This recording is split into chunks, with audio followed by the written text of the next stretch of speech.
ما تيجي نعمل حاجة حلوة كده للأولاد، سهلة وسريعة، بدل ما كل شوية ينزلوا يجيبوا بسكوت ب5 جنيه وكيكة ب5 جنيه والحاجة بقت غالية نار.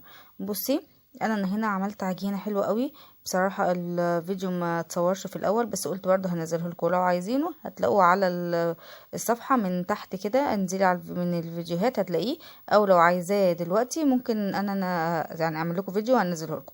بصوا يا بنات، أنا هنا العجينة كانت دقيق ولبن وبضاية وفانيليا وبيكنج باودر وسنة ملح ومعلقتين سكر ومعلقة زيت، وعجيني كويس جدا لغايه ما يديكي القوام الحلو ده. تاخدي جزء من العجينه وتعمليه على شكل يعني زي البيتزا كده، وتقسميه لمثلثات صغيره. احنا هنعمل زي مولتو جواها شوكولاته. وهنا جبت الشوكولاته سيحتها وحطيتها في صينيه وقسمتها بالشوكه كده، قصدي بالسكينه، جمدتها نص تجميده، قسمتها كده لمكعبات صغننه عشان اقدر ان انا اتحكم ان انا ايه احطها جوه المولتو. وهنا قالتها جميله جدا، ما خدتش زيت كتير، ما بتشربش زيت، ما شاء الله بتعمل كميه هايله. كيس المولتو دلوقتي ب7 جنيه وبمبالغ متخلفه قوي بصراحه. اعمليه في البيت مش هيكلفك كتير ان شاء الله، وهتعجب الاولاد جدا. بجد كان طعمها هايل قوي وجميله والله العظيم.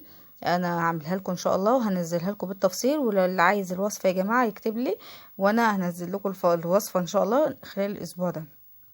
بجد ما بتشربش زيت خالص ومش مكلفه ابدا، وبتعمل كميه جميله قوي. عايزه اقول لك هشه كده وطريه وما شاء الله جميله قوي. وعايزه اقول لك حلوه قوي وطعمها جميل جدا، والشوكولاته بتبقى سايحه كده من جواها وزي الفل. بصي الشكل يعني والله بتجوع. مولتو مولتو يعني، مولتو مولتو يعني، بألف هنا.